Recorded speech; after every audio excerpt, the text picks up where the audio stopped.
Just as an addendum to the last video, if you go to the wiki under Manual Hardware Frankenso board and go right to the bottom, there's component options, and this is the official substitutions. My guesses were pretty right, except for VR input secondary, where they went to higher, 5.6K. Another point of note, the tantalums and electrolytic only go in one way. They are polarized, so positive has to be positive and negative has to be negative. So put the marker lines on this side for the tantalums and the marker on this side for the electrolytic. A more official update came in the form of a comment on the last video. And yes, the onboard STM32 is not catered for. Generally it's not used because it's more expensive than a discovery board. From this pic you can see none of the parts of the STM32 have been populated, but you can see the lumps of solder where the paste has been put down. So I'll leave it up to you if you want to omit those parts or just use the parts from the kit because they're just lying around. The NOC circuit is still in development, so optional. The thermocouple circuits aren't that popular, so you could leave that stuff off. Checking exhaust temp was popular in the old days because that's all they had, but even then it wasn't that great. Also, if you're not using a VR sensor, you don't actually need this VR circuit, so you could leave some of that off. We'll continue on from where we left off. Next are some inductors, which are through-hole parts that are going to be fitted afterward. There's diode D1004, which comes in the kit.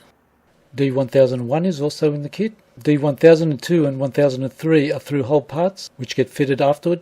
Next are the LEDs, and it gets a little bit complicated. Select front and back. And we have 15, 9, 8 and 1, which is 33 LEDs.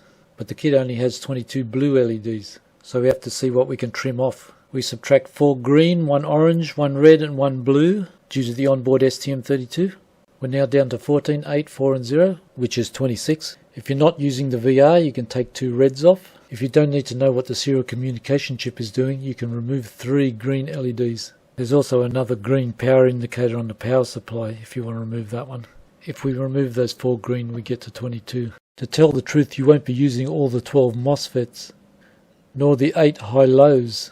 So you could just populate all the LEDs to show the injectors and ignition channels, and that's it. A side note, the MOSFET LEDs are on the underside of the board, so you're not going to see them anyway, unless you take this board out of the case. The easiest way to do it is just buy an 0805 LED assortment with at least 20 pieces of each colour.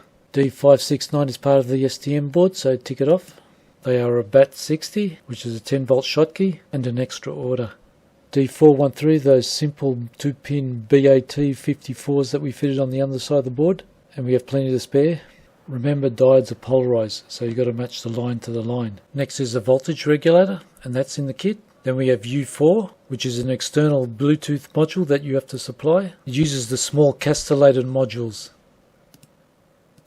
that you see fitted onto the baseboards. HC05 is a complicated master.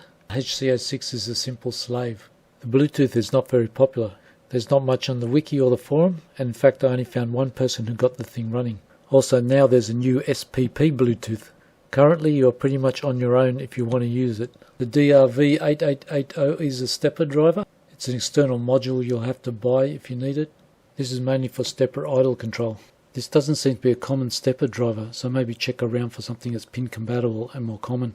You could look into the modern smoother quieter stepper drivers with stealth chop and micro stepping. The TPIC8101 is the NOC circuit. It comes in the kit, so you might as well install it. The MAX 31855s are the thermocouple circuits. These ICs don't come in the kit, so you can tick them off. The SN65H is the keying chip, and that comes in the kit.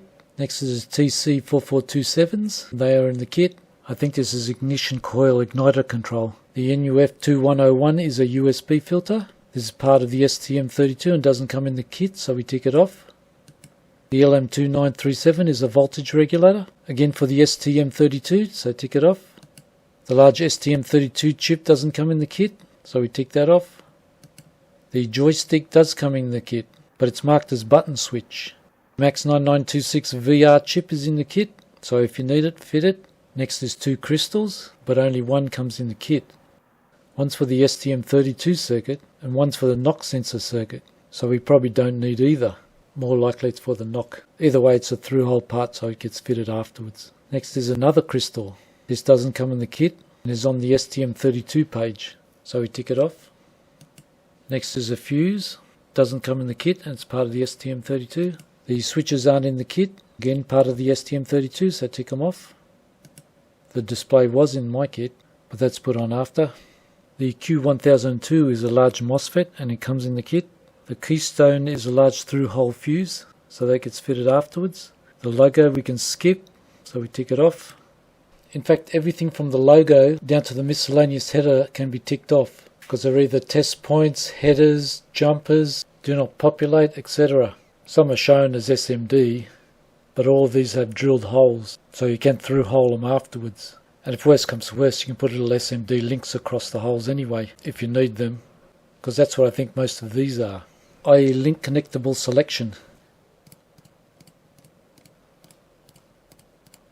The OVP driver is the VNS14NV04 MOSFETs, so we fit them. There was 2 of these MOSFETs supplied, one we fitted on the bottom side of the board, and Q1001 is fitted on the top side. Next is 2 mini USBs, but we only get one. J1 says STM32, but J351 isn't, so I suppose that's the one we fit. Here on the Wiki Hardware page it has USB TTL, so the J351 is probably right. Next is another 2 mini USBs on the same position. As far as I can figure, they're both vertical versions of the ones above, and since we get the flat SMD one, we'll be fitting the J351. Just tick off the J2 and 352. Next is a big ECU connector. That's through hole and gets fitted afterwards. This part might not be oven temperature safe, so it's safer fitting it afterwards. As far as I can see, everything from 79 to 99 are just pin headers. There are some supplied, but they're going to be fitted afterwards because they're through hole anyway. And 100 seems to be the thermocouple connectors, which we don't really have to worry about. Either way, you can tick them all off and work out where the 6 headers in the kit go later.